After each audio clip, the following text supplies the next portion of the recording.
PPT. Bismillahirrahmanirrahim. Assalamualaikum warahmatullahi wabarakatuh. Waalaikumsalam warahmatullahi wabarakatuh.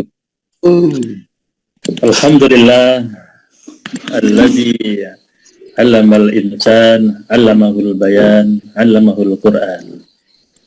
Asyhadu an la ilaha illallah wahdahu la syarikalah wa asyhadu anna Muhammadan 'abduhu wa rasuluh. Allahumma shalli wa sallim wa barik ala Rasulillah Muhammad wa ala alihi wa ashabihi wa man tabi'ahu bi ihsanin ila yaumiddin, amma ba'd. Pagi hari ini satu kehormatan bagi saya bisa berjumpa lewat tayangan sederhana, teknologi yang begitu canggih yang menghubungkan kita semua dengan jarak yang sangat dekat di tengah-tengah kejauhan. Ada yang di Irian Jaya, Sulawesi, Sumatera, dan begitu teknologi ini mendekatkan kita semakin dekat.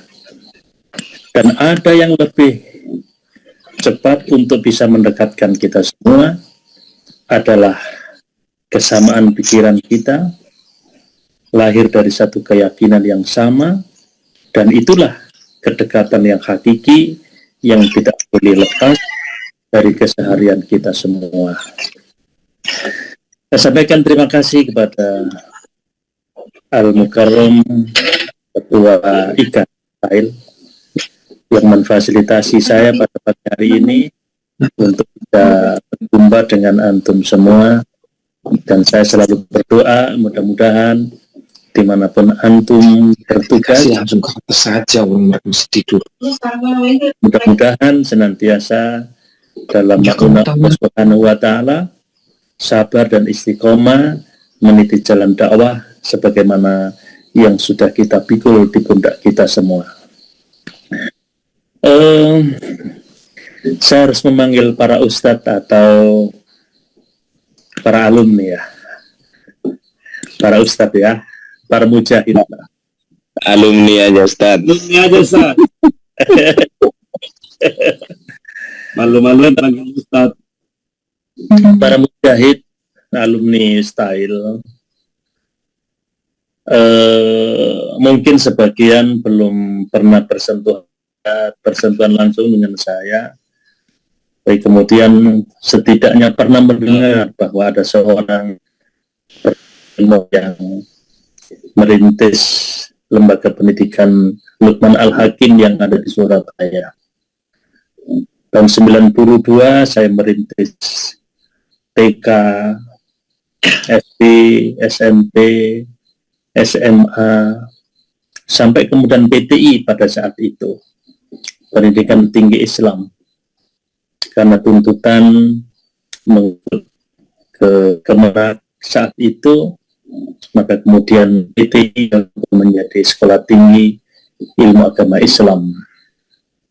Alhamdulillah, perjalanan panjang akhirnya hari ini melahirkan orang-orang hebat seperti saudara-saudara semua yang istiqomah, bersabar meniti jalan dakwah dimanapun dengan peran apapun yang hari ini ada di pundak kita bersama. Begitu panjang cerita tentang lembaga pendidikan Islam, khususnya Luqman Al-Hakim, sehingga tahun 95 saya diberi kesempatan untuk nikah, dan kemudian saya bertugas ke Malang. Di saat yang sama, 2 tahun setelah itu kemudian saya kembali ke Surabaya.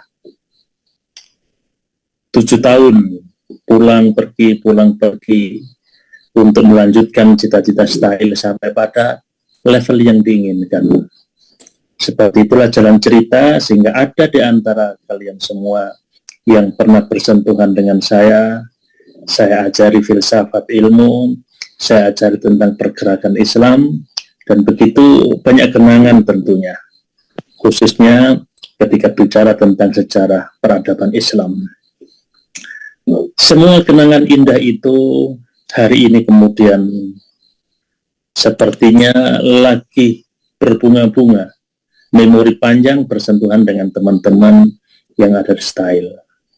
Dan akhirnya saya dalam sebuah kesimpulan, sudah cukup tua juga ya, adik-adik semua yang dulu setengah saya bodohin dengan sebuah pertanyaan filsafat ilmu, akankah Tuhan mampu menciptakan batu besar sampai dengan Tuhan itu tidak mampu mengangkatnya? Hampir semua mahasiswa ketika itu tidak ada yang bisa jawab. Cerita-cerita yang setengah menggoda, bagaimana kita bisa berpikir kritis, bagaimana narasi itu disuguhkan dan kita harus kritis, yang tidak boleh emosional. Recording in progress. Sebab ketika kita merespon persoalan itu dengan emosional, maka akan berhadapan dengan tembok besar, kita benturkan kepala kita, dan kemudian pada akhirnya kita akan jatuh. Menjalani kehidupan ini ternyata tidak bisa dengan pendekatan emosional saja. Kita membutuhkan kekuatan nalar supaya kita bisa menemukan jalan yang logis bagaimana kita harus menapaki tantangan kita ke depan. Allah Subhanahu wa Ta'ala membekali seluruh makhluknya dengan naluri untuk tumbuh, berkembang, dan bertahan. Tapi tidak semua makhluknya oleh Allah diberi nalar. Hanya manusia yang oleh Allah diistimewakan, dengan itulah kemudian diangkat derajatnya karena punya nalar. Jika kita berpikir naluri yang diberikan oleh Allah kepada manusia, kepada seluruh makhluk hidupnya, harimau sampai dengan hari ini tetap dengan nalurinya, harimau itu tumbuh, berkembang, dan bertahan. Bunga-bunga pepohonan yang ada di sekitar kita sampai hari ini tumbuh, berkembang, dan bertahan. Tapi kemudian tidak pernah berubah karena tidak punya nalar. Kita jangan khawatir untuk tidak bisa hidup. Kita jangan khawatir untuk tidak bisa bertahan. Karena setiap kita oleh Allah diberi naluri untuk tumbuh, berkembang, dan bertahan. Ketika ada di antara kita yang tidak tumbuh, yang tidak berkembang, dan tidak bertahan, itu artinya derajat kita di bawah makhluk-makhluk hidup yang lain. Disinilah kemudian kita bisa membedakan mana posisi nalar dan mana posisi naluri. Begitu hebatnya hidayah Allah dan begitu dan cermatnya Allah menginisiasi sekaligus menuntun Muhammad untuk ikra agar nalar kita tumbuh. Bukan hanya sekedar tumbuh, bukan hanya sekedar berkembang, bukan hanya sekedar bertahan, tapi kita harus berubah. Nalar ini oleh Allah sebagai satu kekuatan yang mengantarkan manusia merubah dirinya, merubah keluarganya, merubah masyarakatnya, dan disitulah kemudian Allah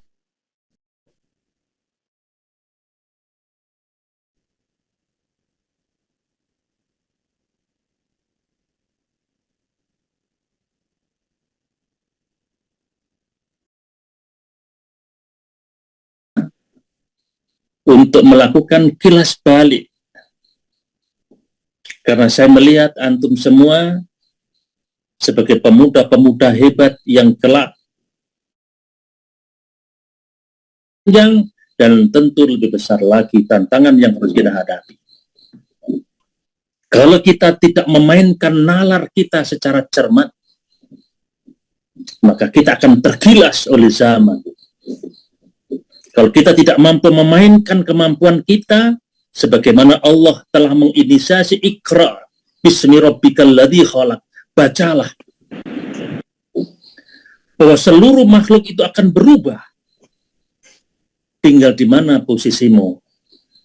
Posisi yang berubah atau posisi yang dirubah. Kita menjadi subjek untuk melakukan perubahan atau kita menjadi objek yang harus dirubah oleh mereka. Di sini kita harus paham. Al-alaq itu sesungguhnya menyadarkan kita dengan fungsi peran untuk merubah. Bahwa seluruh ciptaan Allah ini akan berubah. Dan kalau kita tidak paham bagaimana fikih perubahan, maka kita akan menjadi penonton, bahkan kita akan menjadi objek perubahan itu. Kita semua telah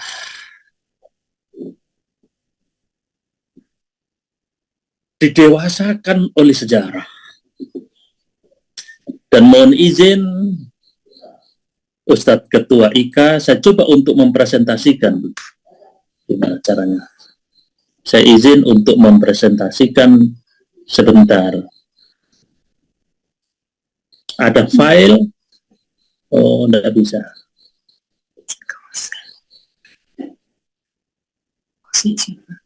Tampilkan teks Tuhan. Bukan. Izin ke host. Izin. Jadi admin dulu. Ya, izin ke admin ya. Izin ke admin dulu. Gimana, Mas admin? Saya mau men-slide-kan. Pak Ustadz Imran dijadikan. Ya, Ustadz Indra mungkin bisa dijadikan Ustadz Imran. Ya, sudah jadi, Ustadz. Sudah jadi host. Johos. Ya. Johos.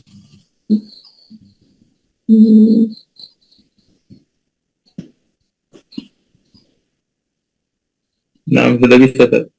Oke, sebentar ya. Oh ya, muncul, Ustadz. Sudah muncul. Oke. Video, Tuhan. Ini.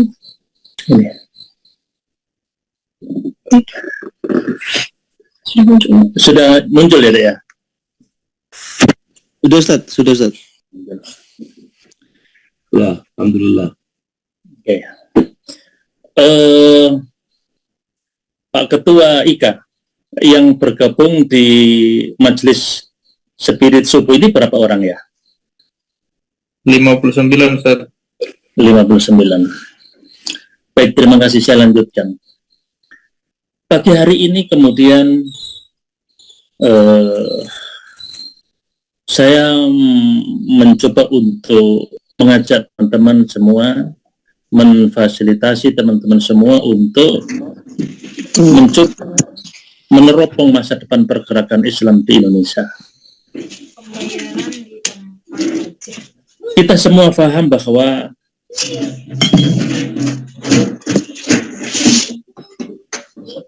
apa yang telah terjadi memberikan pelajaran yang begitu besar agar kita tahu posisi dan bagaimana kita harus menata sekaligus menyiapkan masa depan. Hari kemarin itulah pengalaman. Dari pengalaman-pengalaman itu kita tentu lebih tahu, dan dari pengalaman itulah seseorang menjadi dewasa. Hari ini adalah kenyataan yang kita harus sportif. Bagaimana kita melihat fakta-fakta yang sedang kita alami hari ini. Dan hari ini adalah sebuah kenyataan, sebuah harapan yang harus kita persiapkan demikian rupa. Masih nampak ya slide saya? Sudah keluar, Ustadz. No. Tidak share lagi, Ustadz. Silakan admin lagi. Ya, coba ulang lagi ya. Muncul lagi ya? Sudah ya? Oh, Ustadz Imran. Belum, Ustadz. Belum. Karena saja.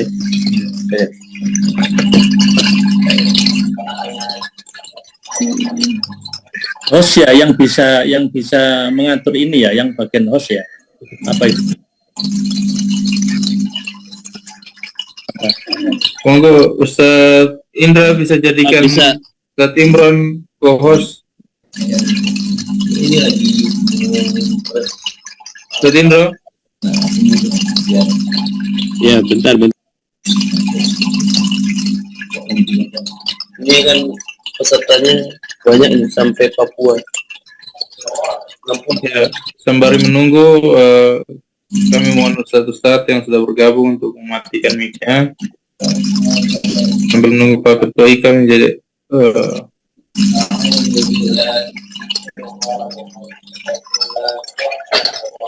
nah, sudah bisa Ustaz.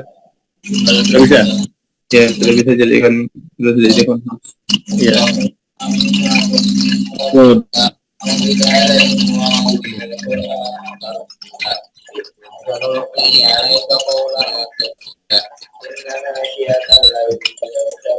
Oke, sudah masuk ya. Nah, Ustaz. Gimana? Masih terasa lanjut? Apa dulu Ustaz?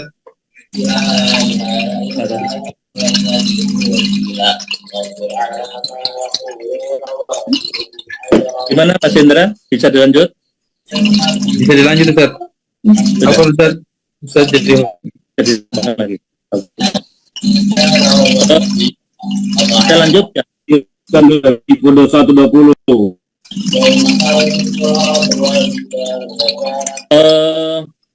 Ini ada suara dari mana ya? Kok suaranya banyak? Itu Viko. Oh, kapan Ustaz bisa jadikan kami host Ustaz? Tadi Ustaz Indra sepertinya salah jadikan host Ustaz.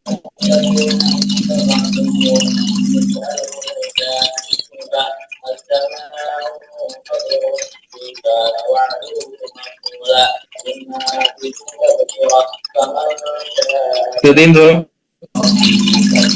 Jangan Ustaz ya. Yang punya HP Vivo bisa dimatikan. Bisa teruskan mic-nya dimatikan. Dibisukan. Vivo itu. Bang Hendar yang punya Bang Hendar. Bang Hendar. Yang tadi ngaju ya.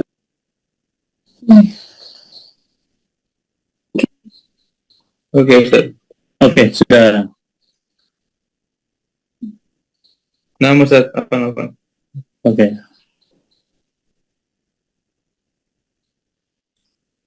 Gimana Mas? Sudah ya? Alhamdulillah sudah Ustaz. Apa? Oke. Oke, saya lanjut. Kenapa kita harus meneropong masa depan pergerakan Islam di Indonesia? Kita semua paham bahwa masa depan sesuatu yang kita tidak tahu. Tapi masa depan sesungguhnya sudah bisa diprediksi berdasarkan bagaimana track record secara historis. Seperti apa kita kemarin, apa yang kita lakukan hari ini, itu adalah modal untuk menatap masa depan. Kita mencoba untuk meneropong masa depan umat dan bangsa di negeri ini, dan kita coba untuk melihat ada beberapa tahapan atau episode perubahan di negeri yang tercinta ini. Kita lihat dari sisi tahapan waktu atau bahasa Orde, kita lihat ada masa pra-kemerdekaan. Seperti apa pergerakan umat Islam di saat itu. Kita coba ingin melihat bagaimana Orde Lama dan seperti apa kiprah pergerakan umat Islam. Orde Lama, Orde Baru, Orde Reformasi, dan mohon maaf kalau kemudian 2 kali kepemimpinan Jokowi itu saya kategorikan sebagai Orde Dinasti. Mungkin tidak sepakat semuanya. Dan itu istilah yang kemudian pagi hari ini saya munculkan. Ada pra-kemerdekaan dengan begitu panjang melelahkan, sampai kemudian kemerdekaan itu oleh Allah diberikan kepada kita. Ada masa Orde Lama yang begitu keras perlawanan pemerintah terhadap umat Islam. Dan itu terulang di Orde Baru. Sesaat sebelum lengser, Orde Baru pernah memberikan panggung kepada umat Islam. Tapi kemudian tidak lama Orde Reformasi yang dicita-citakan, ternyata justru negeri ini semakin tidak jelas mau kemana arah selanjutnya. Puncaknya pada hari ini, kita berada dalam sebuah orde dinasti. Orde dinasti ini sebenarnya adalah formula komunis gaya baru. PKI yang kalah di Orde Lama, tergilas lama oleh Orde Baru, dan kemudian pada Orde Reformasi mereka melakukan konsolidasi, dan formula politiknya dimenangkan lewat Orde Dinasti. Semuanya itu, saudara-saudara, kita berada pada posisi terpinggirkan. Kalau kita tidak terpojok, kalau kita tidak pada posisi tertindas, bahasa yang lain adalah kita menjadi sampah di tengah arena gelanggang bagaimana memanage negeri ini. Di sisi yang lain kita paham tumbuh kembangnya pergerakan di negeri ini, ada pergerakan berbasis ideologi lokal, nasional, seperti NU, Muhammadiyah, Hizbul Waton, Al-Khairiyah, Al-Irsyad, semuanya tumbuh respon daripada persoalan sosial umat dan bangsa. Muncullah ideologi lokal, nasional. Tapi di saat yang sama, karena kehidupan ini terus berbaur, sejak tahun 80-an, 85-an, ada pergerakan ideologi berbasis pada ideologi transnasional. Itulah yang kemudian kita lihat, ada Hizbut Tahrir, ada Ikhwanul Muslimin, bahkan fenomena hari ini, kajian-kajian itu didominasi oleh kelompok Salafi, Ikhwanul Muslimin dengan formula tarbiyahnya, Tahrir, itu kalau kita lacak secara historis, basis ideologinya sesungguhnya adalah ideologi transnasional. Selanjutnya, kalau kita mencoba untuk mempelajari itu semua, kita setidaknya kita bisa memberikan satu kesimpulan sementara bahwa fenomena pergerakan sosial politik di orde dinasti hari ini, umat Islam semakin tidak berdaya. Nah, panjang ceritanya bagaimana respon para pemikir, para pendiri, para pejuang terhadap problem-problem umatnya, maka muncullah lembaga-lembaga pergerakan yang berbasis keagamaan. Namun sampai dengan hari ini kita bisa menyimpulkan lokomotor perubahan sosial itu sesungguhnya ada di dua simpul. Lokomotor di bidang pendidikan dan termasuk ekonomi. Dua lokomotor ini adalah persoalan yang sangat strategis untuk merubah bagaimana tatanan sosial di masa yang akan datang. Kasus contoh, NU Muhammadiyah hari ini survive. NU sebelum kemerdekaan, demikian pula Muhammadiyah lahir sebelum kemerdekaan. Sampai dengan hari ini keberadaannya eksis. Kenapa NU dan Muhammadiyah survive sampai dengan hari ini? Karena NU dan Muhammadiyah punya basis pendidikan. Ketika Al-Irsyad ini, kenapa tidak tumbuh secara signifikan? Karena basis pendidikannya sangat terbatas. Dan kenapa NU begitu berkembang, eksis, bagaimana Muhammadiyah tumbuh berkembang dan eksis, karena punya basis pendidikan.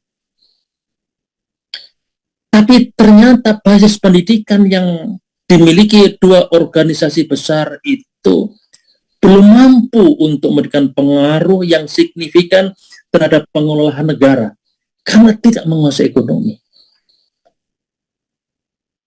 Pendidikan dia kembang, pendidikan dia pegang. Muhammadiyah NU basisnya adalah pendidikan, tapi kemudian tidak sempat berpikir untuk menguasai ekonomi.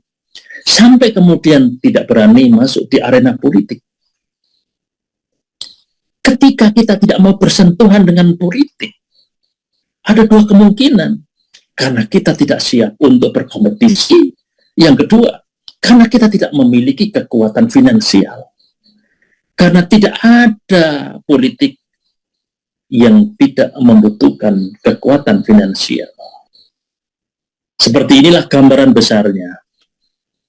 Nah, saya menginisiasi antum semua untuk membaca dengan penuh kejelian bagaimana gerakan sosial keagamaan berbasis lokal maupun gerakan sosial keagamaan berbasis transnasional. Ada yang muncul pra kemerdekaan, ada yang muncul di zaman Orde Lama, Orde Baru, Orde Reformasi, maupun Orde Dinasti. Namun demikian, survival, ketahanan mereka untuk eksis itu karena punya lembaga pendidikan. Dan kita menjadi kurang berani untuk masuk di arena kompetisi dalam memanage negara ini karena kita tidak punya kekuatan ekonomi. Ketika kita menguasai pendidikan, di saat yang sama kita tidak menguasai kekuatan ekonomi, maka sosial budaya politik kita menjadi lemah. Apalagi bicara tentang kepemimpinan umat dan bangsa di masa akan datang. Problem inilah sesungguhnya yang ingin kita diskusikan sebagai satu pengembangan pemikiran dengan harapan kita semua bisa menyiapkan diri agar kita kelak tampil lebih kuat, lebih berdaya, lebih berpengaruh. Kalau kita menguasai pendidikan, tapi kita tidak menguasai ekonomi, tentu kita tidak akan punya pengaruh yang signifikan. Kita punya kekuatan ekonomi, tapi kita tidak mampu melahirkan orang-orang hebat yang mengerti tentang peran dan fungsinya. Kita juga tidak akan bisa tampil karena tidak ada sumber daya manusia yang cukup untuk melanjutkan. Begitulah Allah Subhanahu wa Ta'ala menegaskan bahwa kita diperintahkan untuk berjihad dengan harta dan jiwa. Itulah sesungguhnya kekuatan umat ada pada kekuatan pendidikan dan kekuatan ekonomi. Pendidikan melahirkan jiwa-jiwa leader yang mujahid. Dan pada saat yang sama kita akan memiliki kekuatan finansial untuk meneruskan cita-cita perjuangan. Barulah kita akan berbicara tentang perubahan sosial, perubahan budaya dan perubahan politik, dan puncaknya kepemimpinan umat dan bangsa. Pada saatnya Allah akan pergilirkan bagi mereka yang tentu memiliki kecukupan untuk tampil dengan segala dinamikanya. Begitulah saudara-saudara sekalian, pagi hari ini yang bisa saya slide-kan, dan tentu ini membutuhkan pemikiran yang lebih dalam, keseriusan kita untuk mengkaji, sehingga kita menemukan formula strategis seperti apa langkah kita ke depan.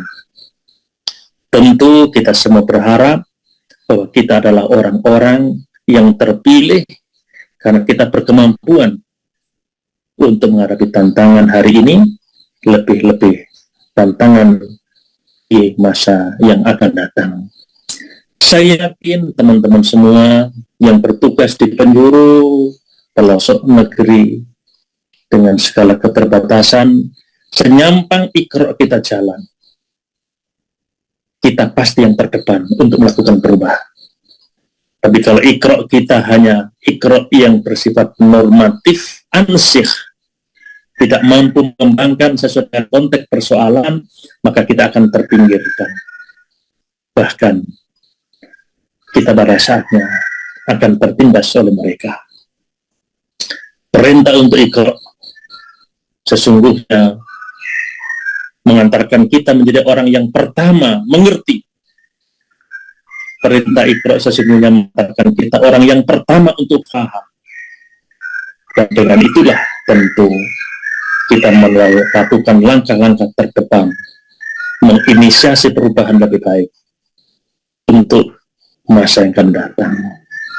Seperti itulah yang bisa disampaikan pada kesempatan pagi hari ini, dan selebihnya saya kembalikan kepada Mas Indra atau kemudian kepada teman-teman yang bertugas untuk mengatur lalu lintas diskusi kita pada pagi hari ini. Terima kasih. Assalamualaikum warahmatullahi wabarakatuh. Waalaikumsalam warahmatullahi wabarakatuh. Kami ucapkan terima kasih buat Ustadz kita, Ustadz Imron, telah mengantar diskusi pada pagi hari ini yang sangat luar biasa dengan materi yang sangat luar biasa. Ada beberapa hal yang ingin kami highlight, tapi sebelum kita meng-highlight itu, kita buka sesi tanya jawab biar tidak terlalu waktunya. Dengan melihat semangat usul kita yang hadir dari berbagai penjuru daerah, kita buka 3 pertanyaan pertama. Kepada Ustadz, langsung angkat, dilambaikan tangannya.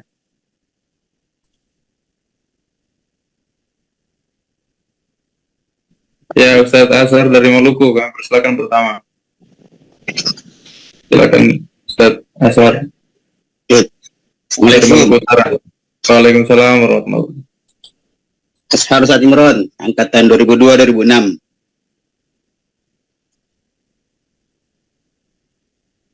Coba. Kepada Ustadz Azhar. Sebenarnya pertanyaannya sudah saya tanyakan di message tadi.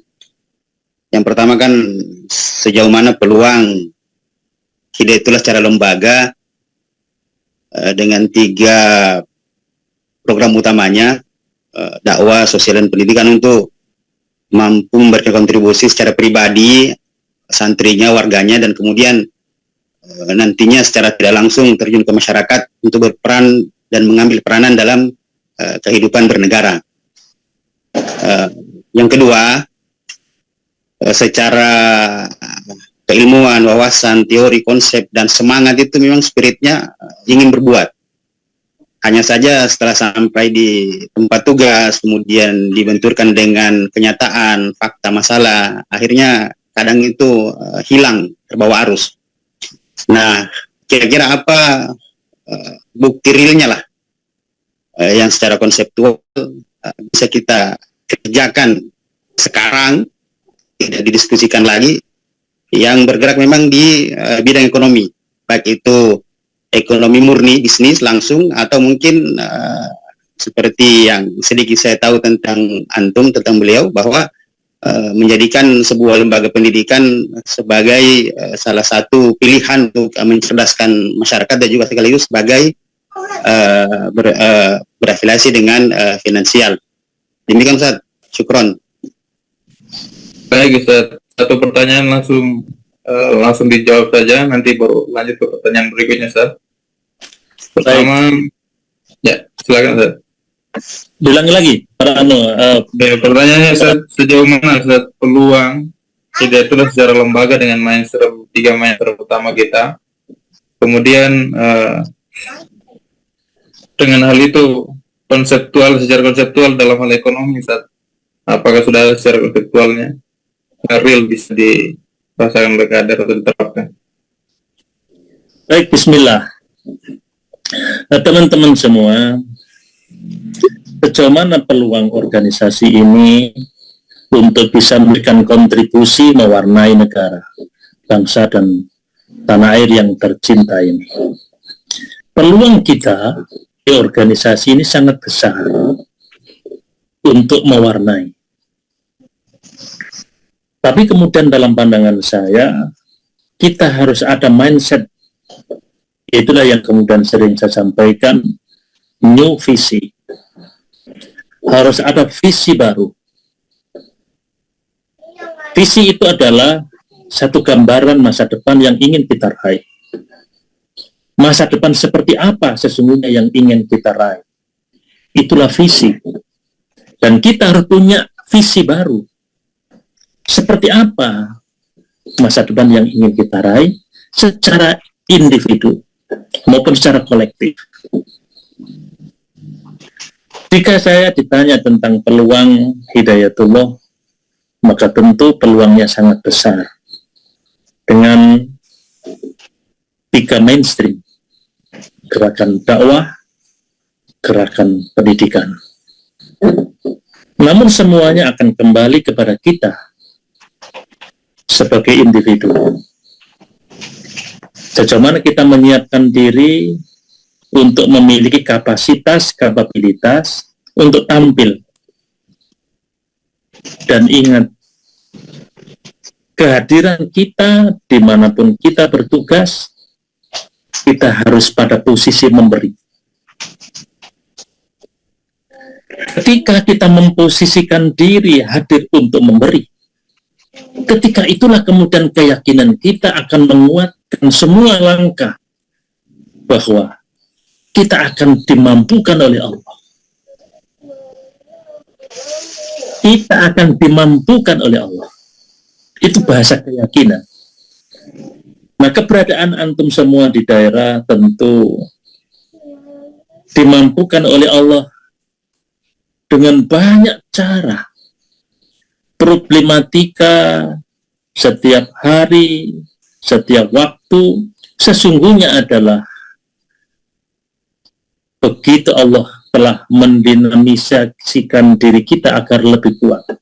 Dan itulah cara Allah untuk membuat kita lebih mampu.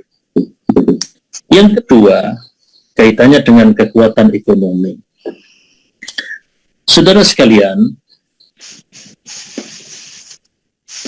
kalau contohnya adalah saya, tapi mudah-mudahan bukan contoh yang harus dikembangkan, karena ada problem yang lebih besar. Kenapa saya menjatuhkan pilihan di dunia pendidikan? Di samping disitulah pengalaman hidup saya, dan saya concern di bidang pendidikan. Namun saya yakin, ketika kita memiliki niat yang kuat, mengantarkan anak-anak negeri ini memiliki kapasitas tertentu untuk menghadapi tantangan di masa yang akan datang, di situ Allah akan mencukupi. Jadi kita mendirikan lembaga pendidikan itu bukan semata-mata ada side effect, ada efek samping kaitannya dengan masalah finansial. Itu otomatis. Tapi sesungguhnya pendidikan ini, sebagaimana yang awal saya sampaikan, bahwa kita ingin menyiapkan generasi ini sebagaimana dalam surah Al-Ma'idah ayat 54. Itulah yang memotivasi, mendorong, dan menguatkan kita untuk menyiapkan generasi yang kelak akan bisa melakukan perubahan. Kekuatan itu nanti kemudian akan berdampak. Masalah ekonomi itu kemudian dicukupi, dan memang betul-betul cukup. Bagaimana kalau kemudian kita tidak punya concern di bidang pendidikan? Ya mungkin di bidang lain. Kalau kemudian hari ini saya menekuni dunia pendidikan, saya kembangkan di sektor ekonomi, saya kembangkan di sektor dakwah, saya kembangkan dalam sektor sosial budaya, tapi semuanya berangkat daripada pendidikan. Hari ini kemudian saya mengkaryakan sekitar 160 orang untuk bergerak di badan satu unit usaha. Kemudian saya kembangkan di bidang konstruksi, saya kembangkan di bidang penyediaan alat-alat, bagaimana bangunan, saya kembangkan relasi yang tumbuh, kepercayaan yang terus meningkat. Saya optimalkan itu untuk kemudian mengembangkan di sektor-sektor ekonomi. Dan ini leading. Ini berjalan. Nah, sekarang ini mulai saja, dari mana Anda saudara-saudara ini memulai? Sesuai dengan kondisi masing-masing. Kalau di Sulawesi Utara sana ada peluang untuk membuat sebuah lembaga pendidikan, jadikan lembaga pendidikan yang baik, yang mendapatkan perhatian masyarakat dan menjadi pilihan alternatif di daerah kita masing-masing. Dan pertumbuhan itu nanti akan punya dampak sekian banyak, yang begitu kita masuk di angka 1, tumbuh menjadi angka 2, tumbuh menjadi angka 5, dan ternyata pada tahapan tertentu akan berkembang juga di bagian-bagian yang lain. Seperti pohon, begitu tumbuh cabang ranting dan terus berkembang, tumbuh cabang ranting dan terus berkembang sampai berbunga, jatuh pun akhirnya tumbuh. Mulai saja, tapi dengan sebuah spirit bahwa kita hadir untuk memberi, kita hadir untuk mewarnai, bukan sebaliknya. Kita semua paham, kita tidak hanya tumbuh, berkembang, dan bertahan, tapi kita tumbuh, berkembang, bertahan, dan merubah. Saya yakin teman-teman semua tahu peluang dan gunakan peluang itu sebaik-baiknya. Begitu Ustaz Azhar, antum yang begitu kritis dan produktif, saya yakin antum bisa. Terima kasih. Terima kasih Ustaz. Kemudian Ustaz Azhar, kurang lebih seperti itu. Kita buka sesi pertanyaan yang kedua. Silakan. Langsung saja Ustaz, dibuka mic-nya, langsung bertanya Ustaz, yang mau bertanya.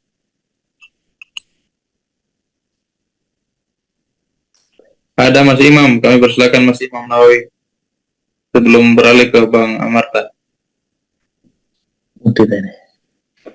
Baik, terima kasih. Assalamualaikum warahmatullahi wabarakatuh. Waalaikumsalam warahmatullahi wabarakatuh. Ya, bersyukur kepada Ketua IKA yang memberikan kesempatan kita bertemu. Dan Ustadz Imron, Masya Allah, tabarakallah, semoga sehat selalu, panjang umur barokah. Amin, amin, ya Rabbal Alamin. Ada dua hal saat yang menurut saya ada sebuah, kalau dalam sistem tubuh manusia, jadi ada metabolisme organisasi yang menurut saya harus diperbaiki, sehingga kemampuan untuk mendeteksi secara dini berbagai macam gejala baik internal maupun eksternal yang membuat kita semakin lambat di dalam memberikan respon atas situasi perubahan yang terjadi ini bisa diatasi.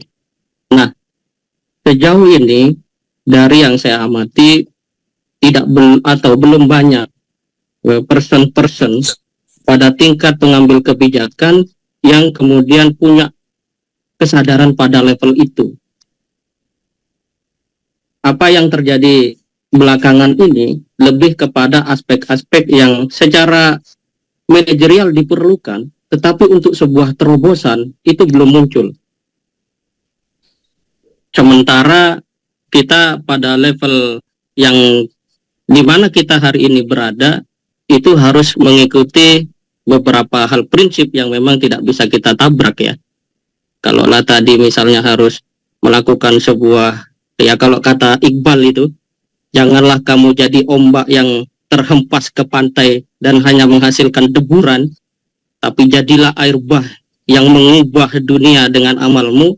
Nah, ini belum bisa kita realisasikan itu, karena memang tadi power dari sisi struktur dan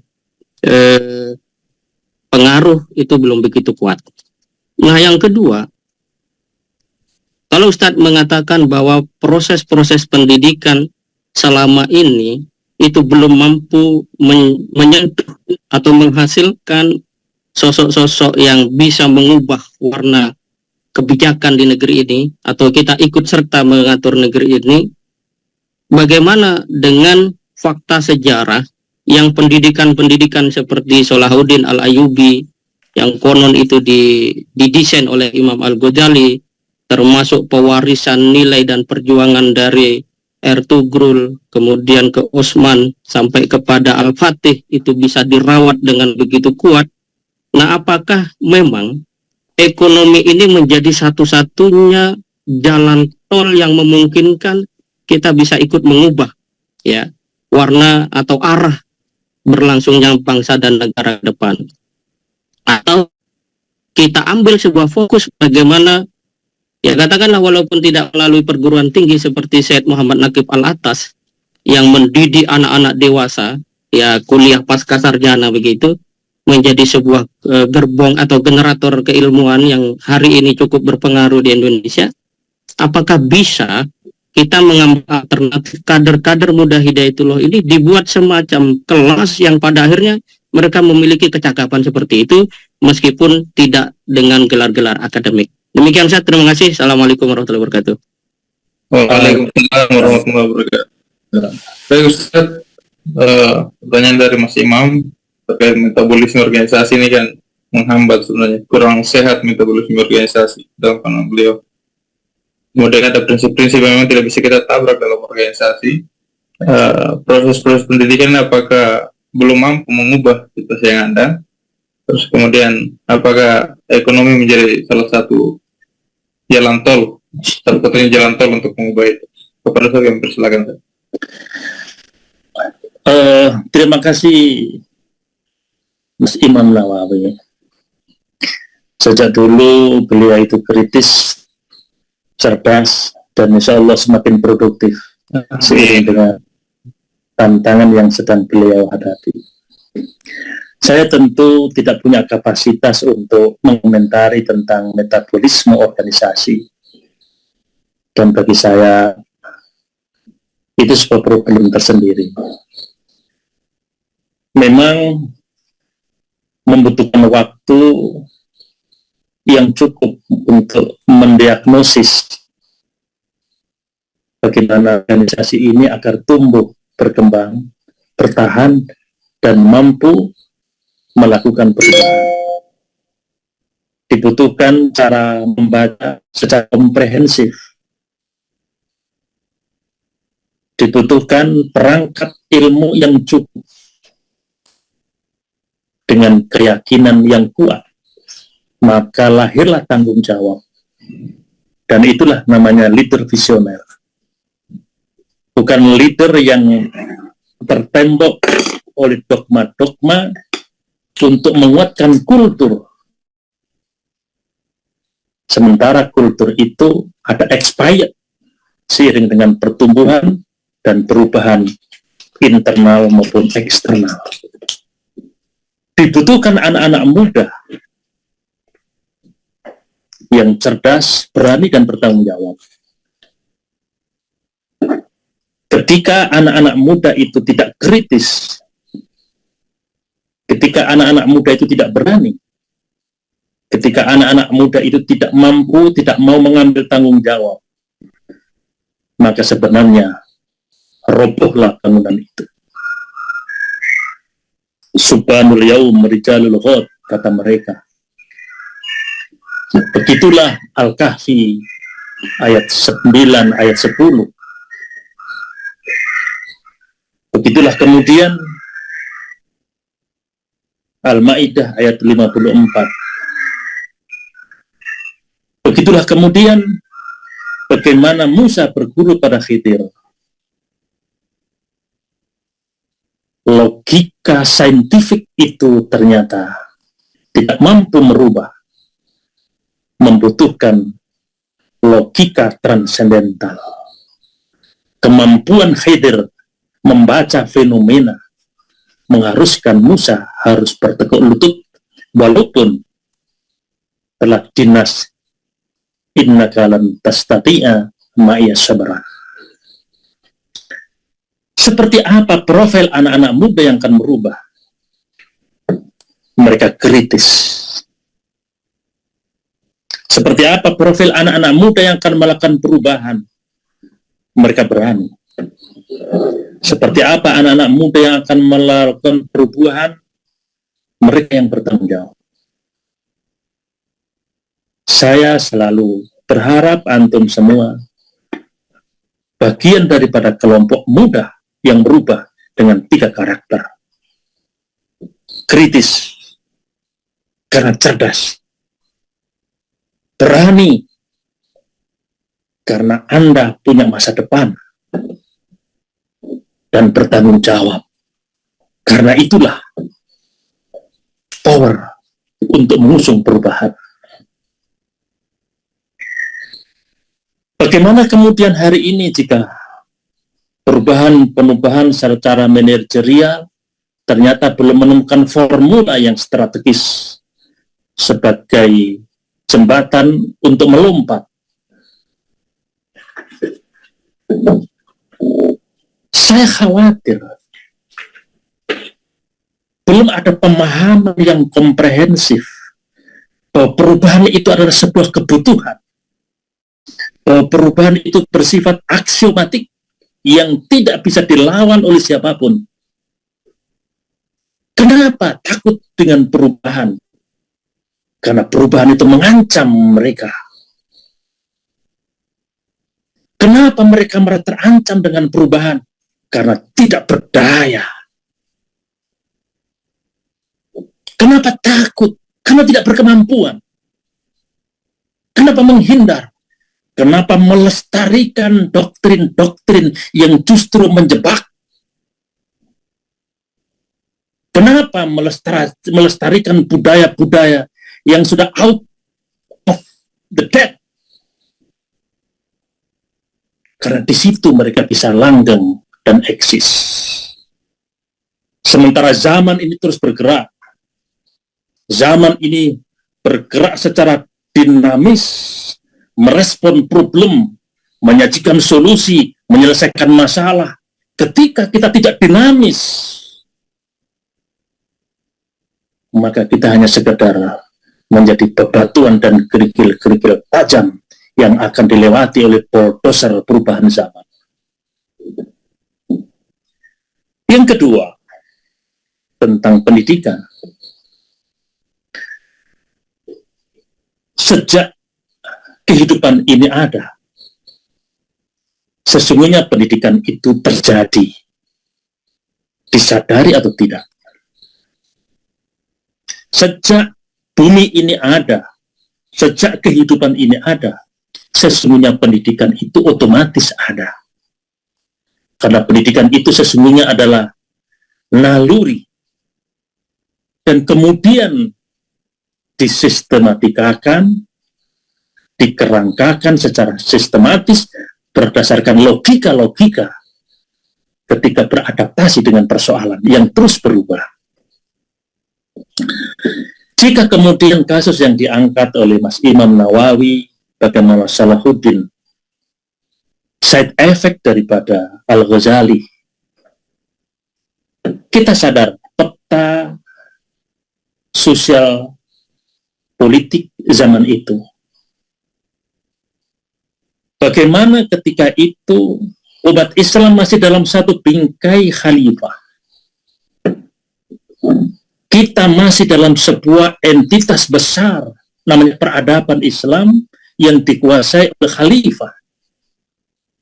Superioritas umat Islam ketika itu eksis dengan kekhalifahan. Ada yang melindungi, ada yang melakukan keberpihakan, ada yang mengayomi, ada yang mengarahkan. Sangat berbeda dengan hari ini ketika kita pada posisi inferior, hilang kekhilafahan seperti anak yang kehilangan, anak ayam yang kehilangan induknya. Ketika problem-problem begitu berubah secara dinamis, hari ini kita ingat, pendidikan ternyata masih belum mampu melahirkan orang-orang hebat yang punya kapasitas mendesain negara di masa yang akan datang. Hari ini fakta-fakta telah mengajarkan dan memahamkan kepada kita betapa organisasi pergerakan yang begitu besar, yang hadirnya sudah puluhan tahun lebih awal daripada Indonesia dengan kemerdekaannya, ternyata masih belum memiliki kemampuan yang efektif untuk mempengaruhi. Kan hari ini ekonomi dikuasai oleh mereka. Ketika ekonomi dikuasai oleh mereka, mereka bisa membeli partai politik, mereka bisa membeli organisasi keagamaan, mereka bisa membeli para tokoh, dan mereka mainkan. Luar biasa bagaimana politik hari ini. Itulah yang kemudian sebentar lagi akan saya tayangkan. Saya sebenarnya tidak setuju dengan pernyataan-pernyataan Surya Paloh, tapi itu adalah sebuah fenomenal yang harus kita pahami. Coba, saya akan tampilkan sebentar waktu. Bagaimana Surya Paloh menyajikan kata-kata yang begitu menyakitkan, tapi itu fenomenal.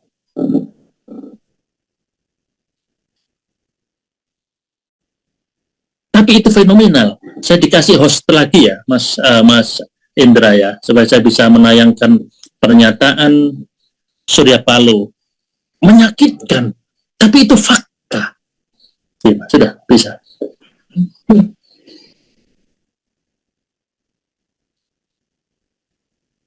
Mas Indra, saya bisa. Ustaz Indro. Sini tadi. Ya. Mas Indra, Ustaz Indro. loh, kemana tadi? Ya, Dad. Sudah bisa. Ayo. Saya mau nampilkan bagaimana pernyataan Surya Paloh sebagai satu pembelajaran agar kita lebih mengerti dan lebih dewasa. Oh, Ustaz dijadikan host, Ustaz. Iya, Ustaz Indro. ya, jadikan host lagi.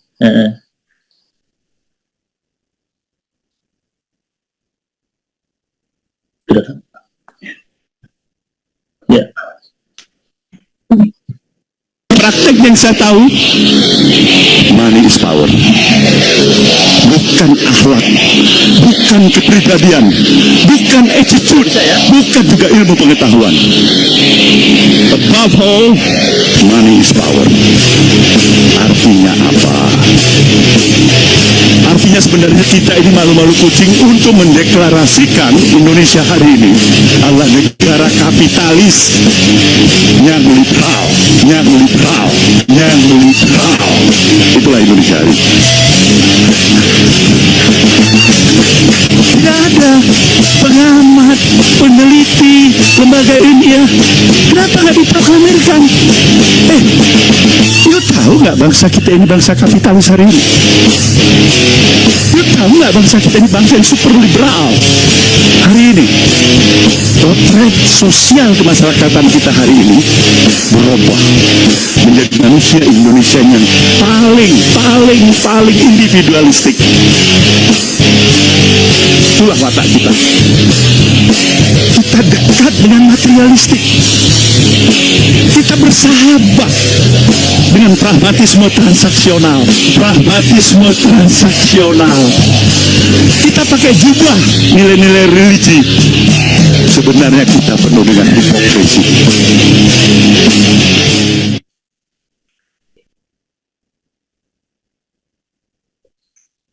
Praktek yang saya tahu, money is power. Bukan akhlak, bukan kepribadian, bukan attitude, bukan juga ilmu pengetahuan. Above all, money is power. Artinya apa?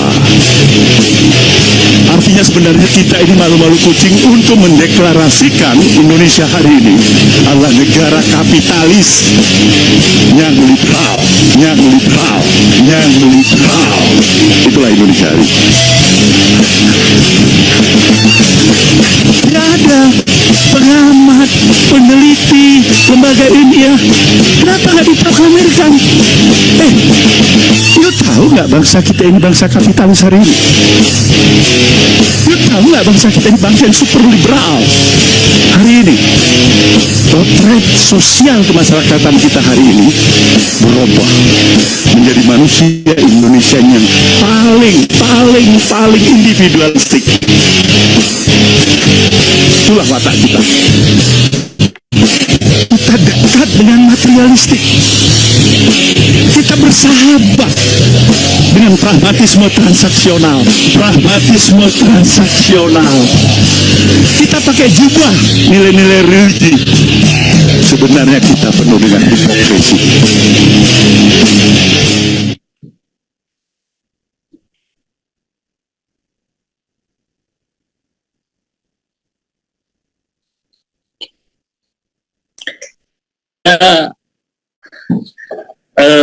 adik-adik semua, teman-teman semua,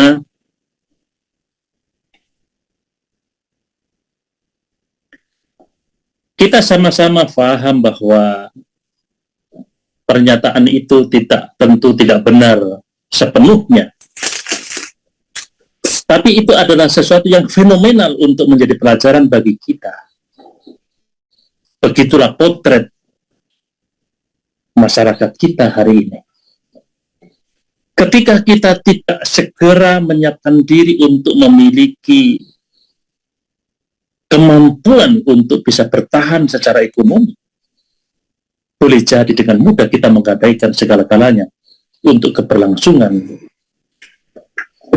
keluarga dan mungkin juga organisasi kita. Fakta-fakta sekarang ini yang terjadi menyadarkan betapa pentingnya kekuatan finansial. Bukan berarti itu sesuatu yang utama, tapi itu dibutuhkan dalam kelangsungan cita-cita besar kita. Seperti itulah kemudian Allah menegaskan agar kita berjihad dengan harta dan jiwa. Begitulah Rasulullah mencontohkan, begitu sampai di Yasrib, ada dua hal yang dilakukan. Bangun masjid, sekaligus menyiapkan pasar. Itu artinya bahwa membangun masjid, disitulah pendidikan. Dan silahkan membuat pasar, disitulah ada transaksi untuk keberlangsungan pemberdayaan anggota dan jamaahnya. Seperti itulah kira-kira Mas Imam Nawawi ketika kita belajar dari kemenangan Salahuddin Al-Ayyubi dalam konteks besar. Dan seperti apa ketika itu kita tarik dalam konteks yang hari ini kita hadapi. Tidak ada pilihan bagi kita agar kita punya daya tahan melanjutkan cita-cita perjuangan, kecuali menyiapkan SDM diri kita, sekaligus kita menyiapkan kekuatan finansial. Dua kekuatan seperti sayap. Ketika dua sayap itu tidak mengepak secara bersamaan, sehebat apapun pikiran kita akan kandas di tengah jalan. Begitu kira-kira gambaran sederhana yang bisa saya jelaskan. Terima kasih. Allah Akbar. Allahu Akbar. Takbir dulu. Takbir. Allahu Akbar. Pagi-pagi nih sepertinya banyak yang sudah mulai Mas Sofyan itu mau bertanya. Kami persilakan Mas Sofyan untuk bertanya.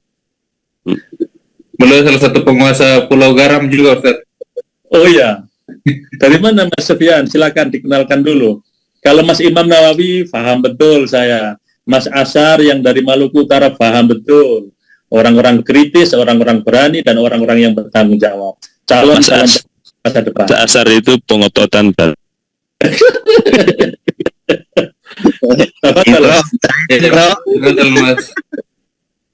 Ustaz Sofyan, tafadhol. Ikutin penyakit itu. Cari tempat dia kasih kencing aja tadi itu. Sama ada motor, mobil. Suaranya Ustaz Sofyan. Ustaz Sofyan, suaranya Ustaz Sofyan. Suara nggak dengar.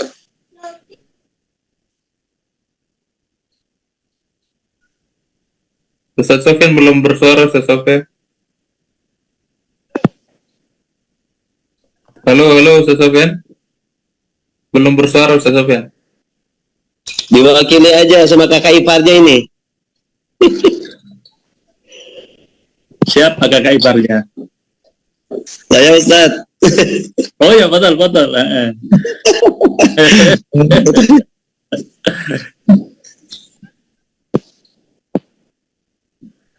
Yang bermasalah. Aduh, Ustaz Sofyan. Audionya bermasalah. Ke Mas. Ya, audionya bermasalah. Ada Mas Adib yang melambaikan tangan. Apa Mas Adib? Ada? Wow, Sin. Assalamualaikum warahmatullahi wabarakatuh. Waalaikumsalam warahmatullahi wabarakatuh. Terima kasih Pak Ustadz Dr. Ali Imron atas kesempatannya bisa berbagi energi insya Allah di pagi hari ini. Kami melihat ini ya, fenomena mungkin di salah satu minimarket muslim, milik muslim, yang hari ini sejatinya memang menggalakkan tentang ekonomi, tetapi ada yang perlu kita waspadai terkait dengan bagaimana minimarket itu tidak hanya bermitra kepada orang-orang yang memang pro-Israel, sehingga ketika produk-produk pro-Israel itu masuk ke salah satu minimarket milik muslim, itu ketika diboikot maka bisa jadi ini minimarket tersebut tidak berjalan. Nah, maka solusi konkretnya ya kami mengusulkan bagaimana ya teman-teman IKA ini punya produksi ya, artinya bisa memproduksi sesuatu hal yang besar, kemudian bisa memasok apa-apa yang menjadi keterbatasan kita untuk mengisi produk-produk tersebut. Karena kami membaca kalau misalnya hal ini terus berlangsung, maka ya selamanya kita akan di bawah kaki-kaki para penguasa yang memang pro-Zionis. Tapi kalau ini bisa kita pangkas, kita cut dengan memberikan solusi untuk menjadi produsen, nah itu saya kira bisa menjadi solusi bagi kita. Kemudian kami juga mengusulkan bagaimana kalau di IKA ini membuat pasar ya, misalnya teman-teman di daerah itu saya yakin punya produk-produk dan ada yang kesulitan untuk menjual. Nah, dari kita untuk kita ini saya rasa bisa menjadi alternatif pilihan. Kemudian pertanyaan ke Ustadz Ali Imran, bagaimana menyikapi hal itu ketika kita sudah memulai Muslim itu sudah melek ekonomi, namun ya masih mengambil produk-produk dari Zionis. Itu. Terima kasih. Saya respon langsung ya. Jadi kaitannya dengan fenomena minimarket yang memboikot produk Yahudi Group. Nah, di saat yang sama ternyata kita juga belum mampu memproduksi barang-barang kebutuhan yang diinginkan.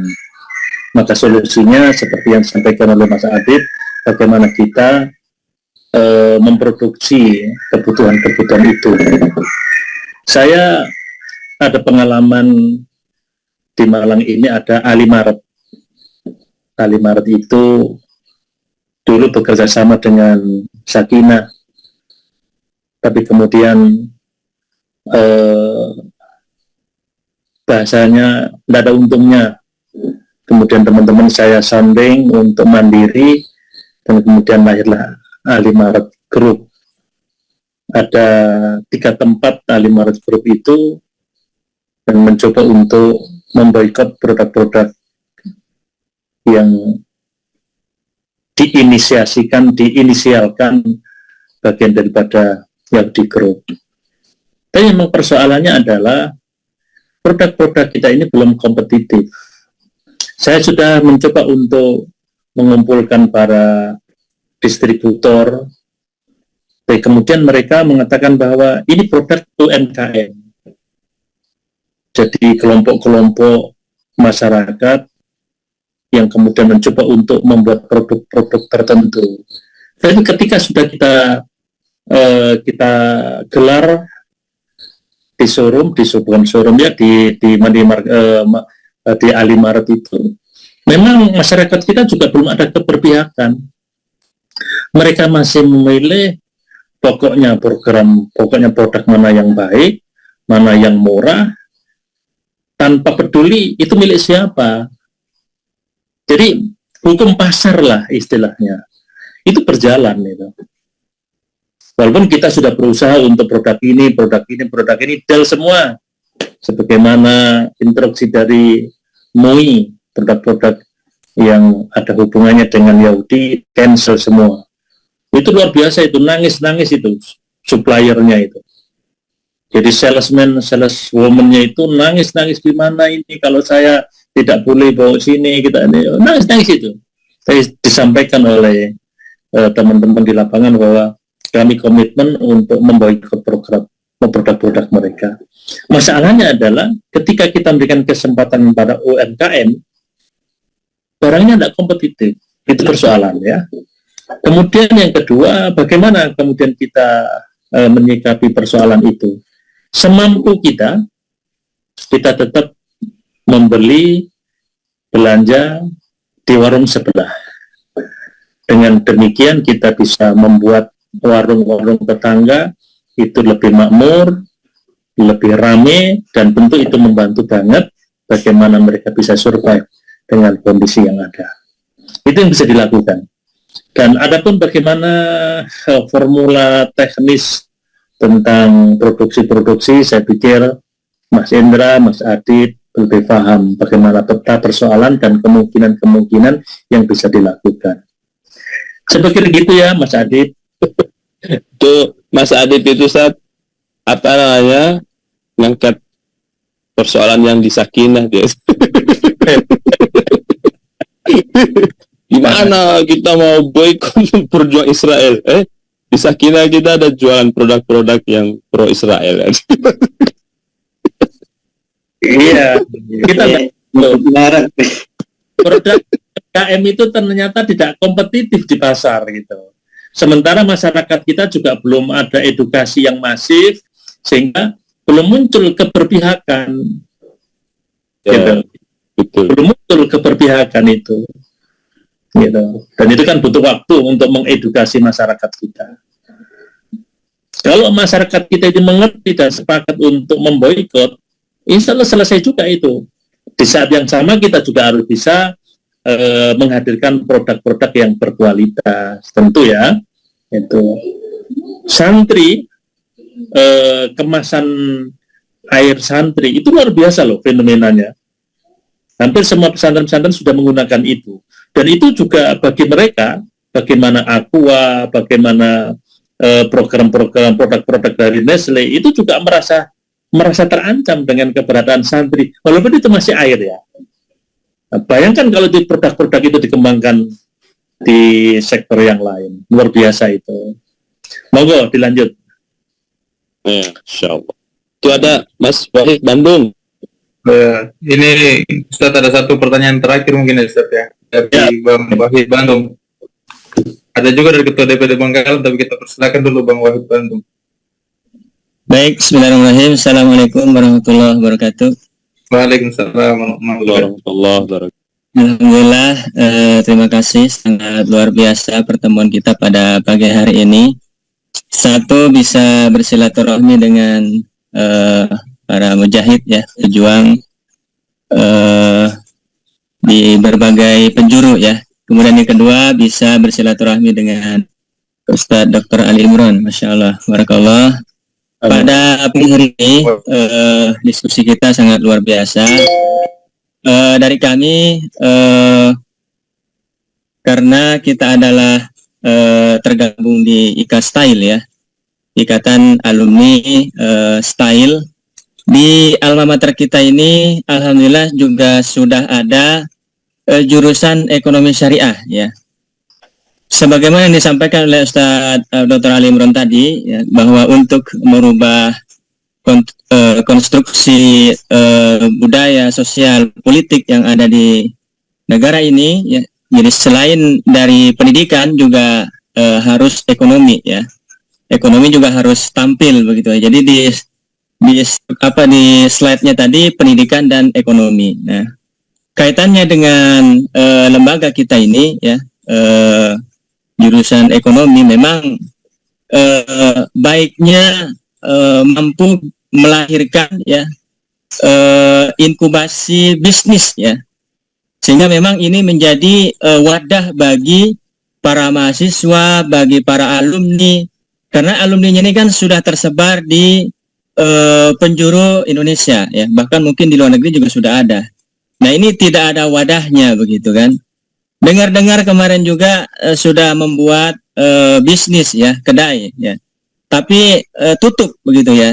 Jadi memang ini harus dibuktikan ya, keberadaan jurusan ekonomi syariah ini mampu melahirkan bisnis real begitu kan, dengan kekuatan jaringan yang ada di seluruh Indonesia, baik itu jamaah dosen-dosennya, kemudian mahasiswanya, termasuk jaringan alumninya yang ada di seluruh Indonesia.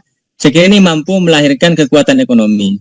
Kalau di dunia pendidikan, insya Allah ya, karena prodi MPI ya, manajemen pendidikan Islam ini sudah lebih dulu awal dan sudah terbukti bahwa alumni style ini mampu membuat lembaga pendidikan yang juga tidak hanya maju tapi juga bersaing begitu. Nah untuk di ekonomi ini rasanya sangat jarang ya alumni yang bisa memegang posisi ini, dan kiranya kader-kader atau alumni-alumni yang tidak mampu di sisi ini mungkin ada wadah begitu ya, melalui prodi ya, ekonomi syariah ini mudah-mudahan bisa mampu melahirkan ekonomi-ekonomi yang bisa mengakomodir semua potensi yang ada di dalamnya. Saya kira begitu Ustaz, penyampaian kami. Mudah-mudahan ini juga menjadi bagian diskusi kita pada pagi hari ini, termasuk juga untuk para barangkali ada di sini alumni pengurus style ya. Ini penting bagi kita semuanya. Demikian Ustaz, jazakallahu khairan. Baik, Ustaz Wahid, terima kasih. Jadi selain ada ekonomi syariah jurusan style, ada juga sekolah tinggi ekonomi kita secara umum ya. Mudah-mudahan bisa memberikan dampak yang baik bagi lembaga. Nah, Ustaz, mungkin pertanyaan penutup, karena yang tadi saya lihat Pak Ketua DPD Bangkalan sudah angkat tangan, turunkan tangan, jadi saya mau bertanya saja Ustaz. Saya pengen melihat dari kacamata Ustaz saja. Kalau dalam kacamata Ustaz, perguruan tinggi kita bagaimana Ustaz? Sejauh hadirnya perguruan tinggi di Hidayatullah, apakah berdampaknya sangat luar biasa ataukah malah turun sekarang ini Ustaz? Tidak bisa dipungkiri bahwa alumni IKA Style hari ini menjadi pertumbuhan perkembangan masa depan organisasi. Ada yang sudah jadi sekjen, ada yang sudah melewati sebagai ketua sahabat, ada yang sudah jadi ketua style, DPW, DPP, dan itu berarti kita telah menorehkan sejarah dalam pertumbuhan organisasi. Ini harus disyukuri. Dan ini adalah kekuatan untuk mengundang kekuatan baru di masa yang akan datang. Lantas bagaimana kemudian ke depan agar bisa lebih baik?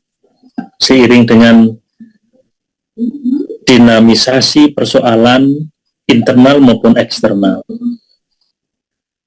Secara konseptual, Tridharma perguruan tinggi itu mencakup masalah bagaimana riset itu harus dijalankan. Saya melihat bahwa kita produktif untuk melahirkan sarjana-sarjana yang kemudian siap ditugaskan kemana-mana, tapi kita belum produktif untuk melakukan penelitian.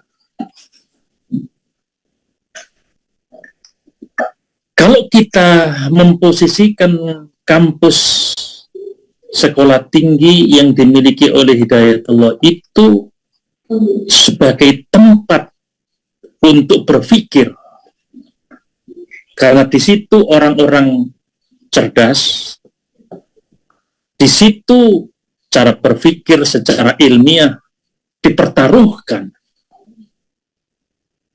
Di situ ilmu pengetahuan dikembangkan.